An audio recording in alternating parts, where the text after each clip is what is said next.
अगला चौथा सवाल प्रश्न दिया हुआ है। भुजा 7 सेमी वाले घनाकार ब्लॉक के ऊपर एक अर्धगोला रखा हुआ है।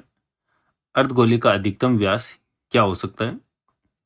और बने हुए ठोस का जो पृष्ठीय क्षेत्रफल हमें ज्ञात करना है। मैंने यहाँ पे इस प्रश्न के लिए यहाँ एक घनाकार आकृति बना रखी है। ये एक घनाकार ब्लॉक, उसके ऊपर एक अर्धगोला रखा हुआ है। हमें इस पूरी आकृति का पृष्ठीय क्षेत्रफल ज्ञात करना है। कब? जब इस घन की, ये जैसे इस भुजा की बात करें, ये भुजा 7 सेमी दे रखी है। हम जानते हैं कि घन की प्रत्येक भुजा 7 सेमी है। अगर इसकी बात करेंगे ये भी 7, इसकी बात करेंगे ये भी 7। तो यहाँ हम लोग एक इस प्रकार से एक भुजा माने तो ये और ये और ये तीनों बराबर होगी। तो बराबर होगी तो ये अगर 7 सेमी है तो ये भी कितनी हो जाएगी? 7 सेमी की। और जब हम जानते हैं इस प्रकार से ऊपर अगर अर्धगोला ऐसे रखा हुआ है, तो जितनी इसकी अर्धगोले के इस भाग की बात अगर की जाए, तो ये वाला जो भाग है ये वर्ताकार भाग है। और अर्धगोले का ये जो वर्ताकार भाग है, इसमें अगर इस भुजा की बात की जाए जो केंद्र से गुजरते हुए जाएगी, तो ये इस वर्ताकार भाग का क्या हो जाएगा? व्यास हो जाएगा। तो हम लोग बात करें कि इस अर्धगोले की इस वर्ताकार भाग का ये व्यास जो ये 7 सेमी हो जाएगा। अब हमें इसका पृष्ठीय क्षेत्रफल ज्ञात करना है। तो कैसे ज्ञात किया जाए? तो बहुत एक सरल सा तरीका लें हम लोग। जो दे रखा है घन की भुजा बराबर 7 सेमी। यहीं पे लिखा हुआ है कि घन की भुजा बराबर अर्धगोले का व्यास। ठीक है। अब जब घन की भुजा 7 सेमी दे रखी है तो अर्धगोले का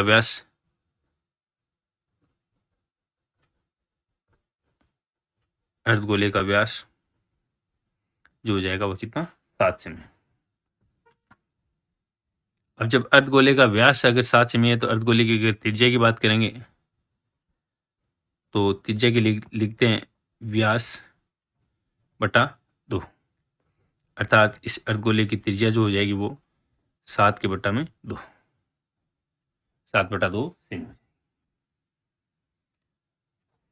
यहाँ हम लोग इस अर्धगोले की बात करें, यहाँ से लेकर के ये पूरी अगर 7 है तो इसकी आधी यानी 7 बटा 2। इसका व्यास जो है वो कितना आ गया? 7 सेमी। अब हम लोग इस पूरे इस आकृति जो ठोस एक बना है, इसका अगर हमें पृष्ठीय क्षेत्रफल ज्ञात करना है, तो हम लोग बात करेंगे एक तो ये घन और एक ये अर्धगोला, इन दोनों की पृष्ठीय क्षेत्रफल को हम लोग जोड़ दें और एक ऐसा भाग जो दोनों में कॉमन है, अर्थात इस घन और इस अर्धगोले का ये जो भाग, ये वर्ताकार भाग, ये इस घन की ऊपर वाले फलक के वर्ताकार भाग को टच कर रहा है, अर्थात ये भाग दोनों के अंदर कॉमन हो पा रहा है। अतः हम लोग क्या करेंगे कि इस अर्धगोले और इस घन के दोनों को पृष्ठीय क्षेत्रफल को तो जोड़ दें और जो कॉमन भाग है वर्ताकार भाग, इसको हम लोग कुल में से घटा दें। तो हमारे इस पूरे घनाकार ब्लॉक का जो है पृष्ठीय क्षेत्रफल हमें प्राप्त हो जाएगा। तो लिखें बने ठोस, इसे ठोस नाम दिया गया है। ये जो आकृति बनी है इसे ठोस का पृष्ठीय क्षेत्रफल हमें ज्ञात करना है।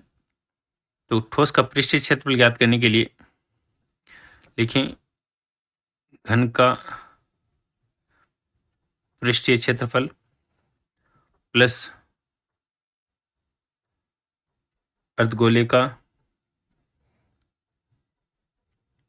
पृष्ठीय क्षेत्रफल माइनस वृत्ताकार भाग का क्षेत्रफल। ये वृत्ताकार भाग कौन सा लिखा मैंने? ये मैंने वो भाग लिखा है जो इन दोनों, इस अर्धगोले और इस घन में कॉमन है, उसको लिखा मैंने। अब यहाँ हमें इस ठोस का क्षेत्रफल निकालना है, तो इन तीनों आकृतियों के क्षेत्रफलों के फॉर्मूला जो है, सूत्र जो वो लिखें।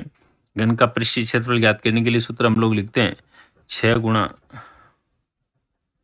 भुजा स्क्वायर। अर्धगोले का पृष्ठीय क्षेत्रफल ज्ञात करने का सूत्र जो होता है 2 पाई आर स्क्वायर, और वृत्ताकार भाग का क्षेत्रफल ज्ञात करने का सूत्र होता है पाई आर स्क्वायर। अब यहाँ हम लोग ये देखें, ये 2 बार पाई आर स्क्वायर है, ये 1 बार है, तो 2 में से 1 घटाएंगे तो 1 बार बच जाएगा। हमारे पास में जो सूत्र बचेगा 6 गुणा भुजा square plus pi r square. इनके मान रख दें हम लोग, तो 6 भुजा का मान प्रश्न के अनुसार 7 दे रखा है, तो 7 का स्क्वायर। पाई का मान 22/7 है। आर का मान हमें ऊपर मिला था 7/2, 7/2। त्रिज्या हमने ज्ञात की 7/2। अर्धगोले की त्रिज्या कितनी है? 7/2, जो हमने यहाँ पे मान लिया। अब इसे हल किया जाए, तो हल करने का एक सरल सा तरीका हम लोग लें। 7 के पहाड़े से इसको काट दें, फिर 2 के पहाड़े से 11 को काट दें। इधर हमारे पास में 6 गुणा 49 प्लस इधर यहाँ बचा 11 को 7 से गुणा करवा दिया 77 बटा में ये 2 बच गया।